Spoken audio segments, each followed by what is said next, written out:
अब हम देखते हैं भारत की इसरो द्वारा कौन कौन सी उपलब्धियां अर्जित की गई हैं, कौन कौन से मिशन किए गए हैं। चलिए ध्यान से देखिएगा, क्रमबद्ध रूप से हम देखते चलेंगे, तो क्रमबद्ध रूप से इसको समझते चलेंगे। चलिए इसरो की अब क्या देखते हैं, उपलब्धियां। इसरो की उपलब्धियां, चलिए इसरो की उपलब्धियां देखते हैं। तो भाई इसरो की उपलब्धियों में सबसे पहले हम आ जाते हैं, भारत इस संस्थान द्वारा अपने गठन के बाद से 1975 में स्वदेशी भारत का पहला उपग्रह बनाया, भारत का पहला स्वदेशी उपग्रह बनाया। ठीक है, नाम था आर्यभट्ट। याद रखिएगा, नाम क्या था, आर्यभट्ट। आर्यभट्ट पृथ्वी का अन्वेषण करने वाला भारत का पहला उपग्रह था, जिसका निर्माण किसने किया था, इसरो द्वारा किया गया था। यह हमारे देश का पहला उपग्रह था। याद रखिएगा, परीक्षा में आए पहला उपग्रह कौन है, तो भाई आर्यभट्ट है। इसके बाद देखें 1979 में पहले भी बता चुका हूं, भारत का पहला यान डेवलप कर लिया गया। पहला यान का नाम क्या था, SLV। इस यान से सार केंद्र से, मैं बता चुका हूं सार केंद्र कहां है भाई, आंध्र प्रदेश में श्रीहरिकोटा द्वीप पर है। आंध्र प्रदेश से भारत का रोहिणी नामक उपग्रह भेजा गया। यह भारतीय भूमि से किया हुआ पहला मिशन था। याद रखिएगा 1979 में भारत की भूमि से किया हुआ पहला मिशन था। इसी वर्ष 1979 में, याद रखिएगा 1979 में हमने एक और उपग्रह, भारत का एक और उपग्रह लॉन्च करवाया, जिसका नाम था भास्कर फर्स्ट। एक चीज और याद रखिएगा, आर्यभट्ट उपग्रह को भारत ने नहीं भेजा था, इस उपग्रह को रूस ने भेजा था। रूस के कॉस्मोस यान से इसको भेजा गया था। भास्कर फर्स्ट को भी रूस ने भेजा था। किसने भेजा था, रूस ने भेजा था 1979 में। ये भारत का पहला यान है SLV। मैं बता चुका हूं यान के बारे में। ये भारत का केंद्र है और ये भारत का उपग्रह है। मैंने आपको याद हो लिखा था कि किसी को भी उपग्रह स्पेस टेक्नोलॉजी में अगर कुछ करना है तो उसके पास 3 चीजें होनी चाहिए, यान होना चाहिए, केंद्र होना चाहिए और खुद का उपग्रह होना चाहिए। भारत के पास तीनों है और साथ ही साथ तकनीक भी भारत के पास है। इसके बाद भारत ने देखिए तुरंत 1980 में दूसरा भारतीय भूमि से दूसरा मिशन किया, जो भारत का पहला सफल मिशन था। यह भारत का पहला सफल मिशन था। किस यान से किया गया, SLV यान से किया गया। कहां से किया गया, सार से किया गया। किस उपग्रह के लिए किया गया, तो भाई रोहिणी, इसका पूरा नाम वैसे RS-2 है, रोहिणी सीरीज 2 है। ये रोहिणी सीरीज 1 है। क्या है, रोहिणी सीरीज 1, ये रोहिणी सीरीज 2 है। कब किया गया, 1980 में किया गया। इसके बाद देखिए भारत के कदम एक बार लॉन्चिंग पे आ गए, भेजने पे आ गए, तो फिर वापस नहीं हुए। हमेशा भारत के कदम आगे रहे। भारत ने हमेशा बढ़कर कार्य किया है, बहुत अच्छा कार्य किया है नदियों में। इसके बाद क्या हुआ, जब 1980 में ये काम हो गया तो भारत के लोग भाई संचार उपग्रहों को मांग रहे थे कि हमको कम्युनिकेशन सैटेलाइट चाहिए, संचार उपग्रह चाहिए, हमको भाई टीवी देखना है, हमको रेडियो अच्छा सुनना है। इसके लिए भारत ने क्या किया, संचार उपग्रह का एक प्रोग्राम चलाया। क्या चलाया, प्रोग्राम चलाया। और ये प्रोग्राम कब चलाया, तो भाई देखिए ध्यान से, भारत ने, अगर आपसे परीक्षा में पूछा जाए भारत का पहला संचार उपग्रह कौन सा है, पहला संचार उपग्रह कौन सा है, तो नाम है भाई इसका एप्पल। ठीक है, कब ये लॉन्च किया गया, तो ये लॉन्च किया गया 1981 में। इसको भारत ने बनाया था, लेकिन लॉन्च किया गया था ये कोरू प्रक्षेपण केंद्र से। कोरू प्रक्षेपण केंद्र कहाँ है, ये फ्रेंच गुयाना में है। कहाँ पर है, फ्रेंच गुयाना में है। फ्रेंच गुयाना कहाँ पे है, तो भाई ये दक्षिण अमेरिका का एक क्षेत्र है। ठीक है, तो भारत का पहला संचार उपग्रह कब भेजा गया, 1981 में। कहां से भेजा गया, दक्षिण अमेरिका महाद्वीप के फ्रेंच गुयाना प्रक्षेपण केंद्र से। इसको कौन संचालित करवाता था, तो USA के सहयोग से इसको काम किया गया। इसमें यान कौन सा प्रयोग किया गया, तो इसमें एरियन नामक यान प्रयोग किया गया, संचार उपग्रह। इसके बाद भाई हमारा इतना बड़ा देश है कि एक संचार उपग्रह से हमारा काम नहीं चलता, हमको पूरा का पूरा प्रोग्राम लॉन्च करना था। इसलिए भारत सरकार ने 1982 में इसरो के प्रयासों से, है ना, इनसैट प्रोग्राम लॉन्च कर दिया। कौन सा प्रोग्राम, इनसैट प्रोग्राम, जिसे बाद में GSAT भी कहा गया। क्या कहा गया, GSAT, Indian national satellite system इसको कहते हैं। इंडियन नेशनल सैटेलाइट सिस्टम, भारतीय राष्ट्रीय उपग्रह प्रणाली कहते हैं बाद में जियो सैटेलाइट सिस्टम भी कहा गया। इसके तहत 4 पीढ़ियां डेवलप की गई। कितनी पीढ़ियां? 4 पीढ़ियां डेवलप की गई। और भारत ने संचार उपग्रहों को इनसैट फिर बाद में जीसैट के नाम से भेजा। आप भी देखते होंगे कई बार न्यूज में, टीवी में आता होगा जीसैट 9, जीसैट 19, इस तरीके से नाम आते होंगे। आपने ये भी देखा होगा INSAT 1A, INSAT 2A, INSAT 3C, इस तरीके के नाम भी आते हैं। ये प्रोग्राम के तहत हैं। भारत ने संचार उपग्रहों का एक बेड़ा 36,000 किलोमीटर की ऊंचाई पर बना रखा है, जिसके अंतर्गत हम आज मोबाइल से आसानी से बात कर पाते हैं, टीवी देख पाते हैं, HD सिग्नल पाते हैं और एक दूसरे के साथ कम्युनिकेट होते हैं। और ये सब कुछ इसी इसरो के प्रयासों से ही संभव हुआ, जिसने पहला संचार उपग्रह एप्पल भेजा और जिसने प्रोग्राम लॉन्च किया 1982 में इनसैट। लेकिन भाई इसके तहत जो पहला मिशन किया गया, अभियान किया गया, वो असफल हो गया था। 1982 का असफल हो गया था। इसका सफल मिशन हुआ 1983 में। इस चीज को याद रखिएगा। वास्तविक रूप से इनसैट प्रोग्राम का प्रारंभ 1983 में माना जाता है। इसके बाद देखिए, संचार उपग्रहों के बाद भारत ने पृथ्वी की खोज या फिर हम कह सकते हैं अन्वेषण करने वाले उपग्रहों का मिशन किया। ठीक है, पृथ्वी की खोज करने वाले मतलब किसी भी मौसम में पृथ्वी की पिक्चर लेनी हो, किसी भी मौसम में पृथ्वी के बारे में जानकारी लेनी हो, मानसून की भविष्यवाणी करनी हो, ठीक है, तस्वीरें लेना हो, वनों का आकलन करना हो, कृषि का आकलन करना हो, गणना करनी हो, है ना, खनिज संपदा देखनी हो, है ना, आदि चीज़ों के लिए भारत ने एक मिशन लॉन्च किया जिसको कहते हैं IRS, Indian remote sensing satellite system कहते हैं। IRSS, Indian remote sensing satellite system. इसको कहा जाता है सुदूर संवेदी उपग्रह प्रणाली। याद रखिएगा, सुदूर संवेदी उपग्रह प्रणाली, इसको क्या कहते हैं? IRS सिस्टम कहते हैं। ठीक है, Indian remote sensing satellite system कहते हैं। इसे सुदूर संवेदी उपग्रह प्रणाली कहते हैं। कौन सी प्रणाली? IRS प्रणाली के अंतर्गत 2 तरह की टेक्नोलॉजी को डेवलप किया गया। एक कहलाती है एक्टिव रिमोट सेंसिंग और दूसरी कहलाती है पैसिव रिमोट सेंसिंग। क्या कहलाती है? एक्टिव रिमोट सेंसिंग, दूसरी passive remote sensing. Active remote sensing के अंतर्गत हमने जो सैटेलाइट भेजे वो कहलाते हैं रीसैट। ठीक है, कौन कौन?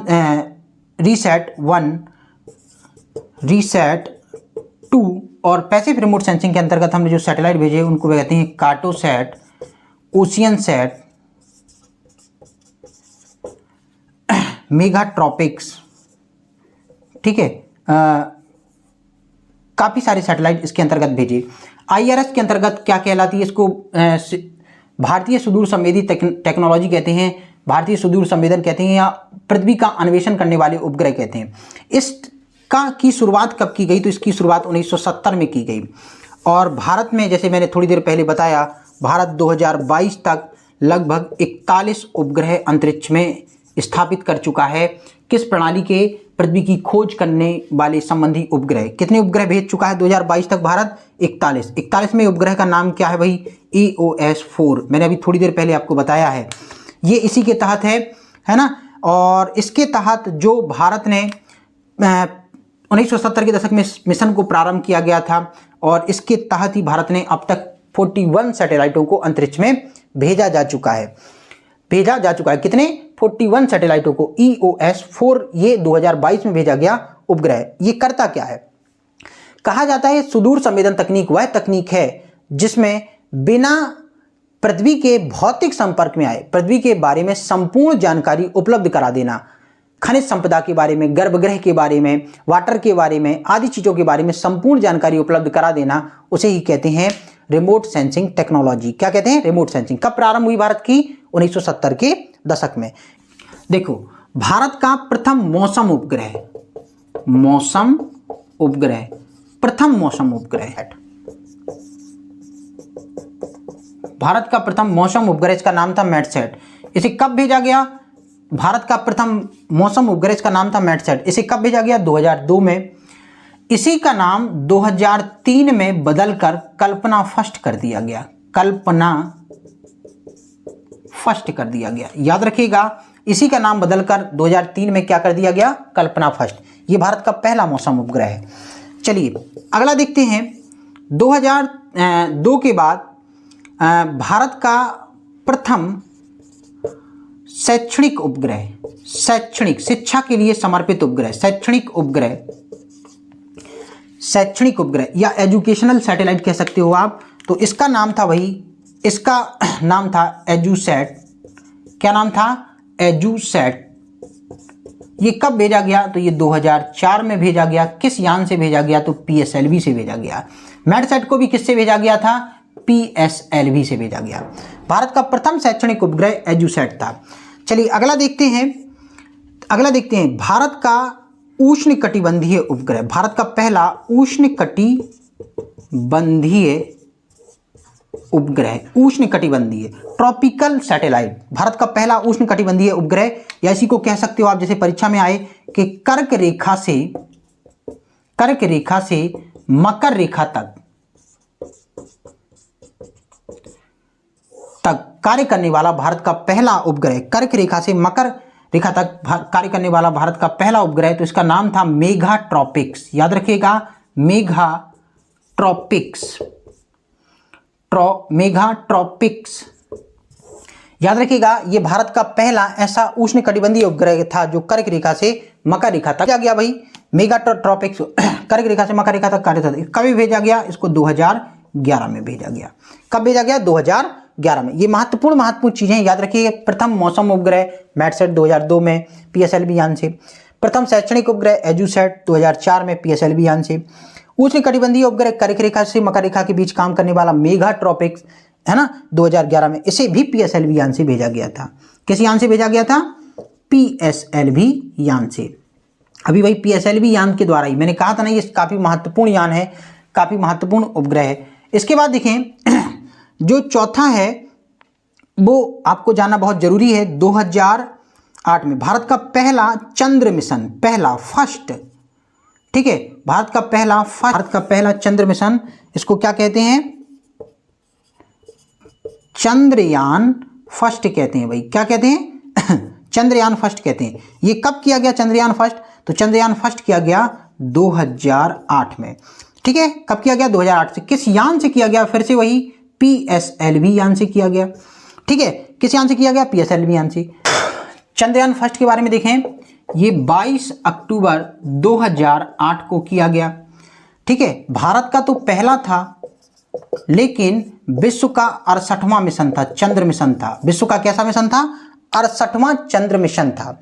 इसके बाद देखें, इसके बाद चंद्रयान को चंद्रयान के साथ एक रोवर भेजा गया। रोवर नाम था मून, क्या नाम था? Moon impactor probe. क्या नाम था? Moon impactor probe. याद रखिएगा, क्या नाम था? Moon impactor probe. ये मून इम्पैक्टर प्रोब कहां उतारा गया? तो ये उतारा गया सैकल्टन द्वीप पर, सैकल्टन क्षेत्र में। कहां है सैकल्टन क्षेत्र? तो सैकल्टन क्षेत्र है चंद्रमा के दक्षिण ध्रुव, दक्षिणी ध्रुव पर। कहां पर है? दक्षिणी ध्रुव पर। रोवर भेजा गया था मून इम्पैक्टर प्रोब, सैकल्टन क्षेत्र में उसे उतारा गया चंद्रमा के दक्षिणी ध्रुव पर। यह परीक्षा में आ सकता है। इसके बाद ये देखिए, ये विश्व का पहला ऐसा मिशन था जिसने पानी की पुष्टि की थी। किसकी पुष्टि? पानी की पुष्टि। कहां पर की थी पानी की पुष्टि? भाई चंद्रमा पर पानी भी पाया जाता है, ये बताने वाला दुनिया का पहला मिशन कौन सा है? चंद्रयान फर्स्ट है। चंद्रयान फर्स्ट खो गया था भारतीय केंद्र से, उसका नेटवर्क टूट गया था। इसे नासा द्वारा, ये अमेरिकी स्पेस एजेंसी है नासा द्वारा 2017 में फिर से खोज लिया गया, और ये संपर्क भले ही तोड़ दिया गया हो, भले ही हमसे नाराज हो गया हो, लेकिन अभी भी चंद्रमा के चारों तरफ परिक्रमा कर रहा है। अब देखते हैं भारत का नेविगेशन सिस्टम। भारत का नेविगेशन सिस्टम, क्या? नेविगेशन सिस्टम, इसको नौवहन प्रणाली कहते हैं। नौवहन प्रणाली तो देखिए भारत की नेविगेशन सिस्टम या नौवहन प्रणाली की जो शुरुआत हुई है उसके तहत 2013 में, जुलाई 2013 में, याद रखिएगा जुलाई 2013 में इस नेविगेशन सिस्टम की शुरुआत हुई है, जिसके तहत जो पहला उपग्रह भेजा गया वो था IRNSS-1A। क्या नाम था? IRSS-1A, Indian regional navigation satellite system 1A। ये पहला था, जुलाई 2013 में भेजा गया IRNS-1A। देखिए भारत का खुद का नेविगेशन सिस्टम है, लेकिन अभी हम इसका प्रयोग नहीं कर पा रहे हैं, ये क्योंकि रेस्ट्रिक्टेड सर्विस दे रहा है, प्रतिबंधित सर्विस दे रहा है, आम जन के लिए खुला नहीं है। अभी हम अमेरिका का GPS सिस्टम प्रयोग कर रहे हैं। किसका? अमेरिका का। ठीक है, इसकी शुरुआत भारत ने 2013 में कर दी थी। क्यों की थी भारत ने खुद के नेविगेशन सिस्टम बनाने की शुरुआत? तो भाई इसका कारण है कि 1999 में जब भारत पाकिस्तान कारगिल युद्ध हुआ तो भारत ने अमेरिका से GPS सिस्टम के तहत पाकिस्तानी सेना की मूवमेंट की कुछ पिक्चर साझा करने के लिए कहा, लेकिन अमेरिका ने मना कर दिया, जिसके परिणाम स्वरूप भारत ने खुद के नेविगेशन सिस्टम को डेवलप करने के लिए जुलाई 2013 में पहला सैटेलाइट भेजा। देखेंगे इसके बारे में कुछ। देखें, इसका नाम था Indian regional navigation satellite system, भारतीय क्षेत्रीय उपग्रह नौवहन प्रणाली, भारतीय क्षेत्रीय उपग्रह नौवहन प्रणाली, भारतीय क्षेत्रीय उपग्रह नौवहन प्रणाली या भारतीय क्षेत्रीय नौवहन उपग्रह प्रणाली भी कहते हैं, नौवहन उपग्रह प्रणाली। ठीक है, अब देखें इसके तहत जुलाई 2013 में पहला सैटेलाइट भेजा गया, लेकिन भारत के प्रधानमंत्री नरेंद्र मोदी ने साल 2016 में इसका नाम बदल दिया। पहले इसका नाम यही था, फिर इसका नाम कर दिया गया भाई नाविक। आज इसका नाम क्या है भाई? नाविक। याद रखिएगा, इस चीज को परीक्षा में पूछा जा सकता है। इसका फुल फॉर्म भी होता है navigation with Indian constellation, navigation with Indian constellation, navigation with Indian constellation.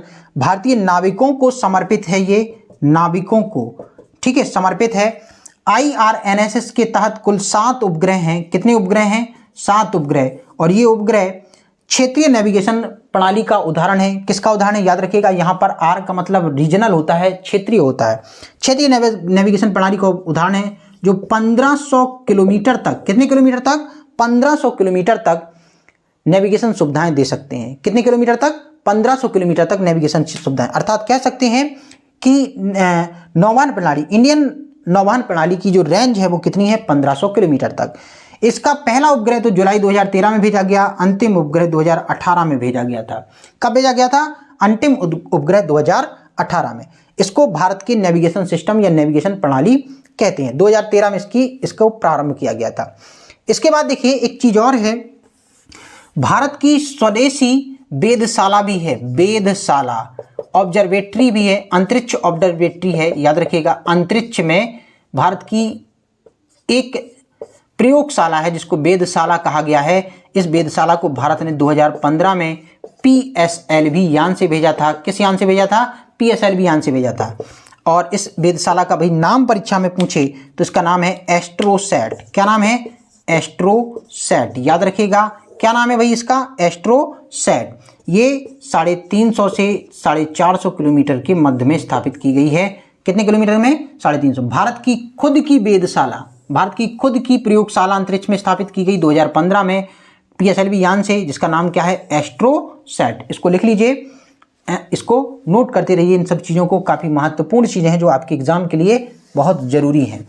दोस्तों, चैनल को अगर लाइक नहीं किया है तो भाई वीडियो बनाने में बहुत मेहनत लगती है। प्लीज़ चैनल को लाइक करें, सब्सक्राइब करें और जितना हो सके उतने अपने मित्रों को भेजें ताकि उन्हें भी वर्ग 3 के जो इस टॉपिक से संबंधित जानकारी है उन्हें भी उपलब्ध हो सके।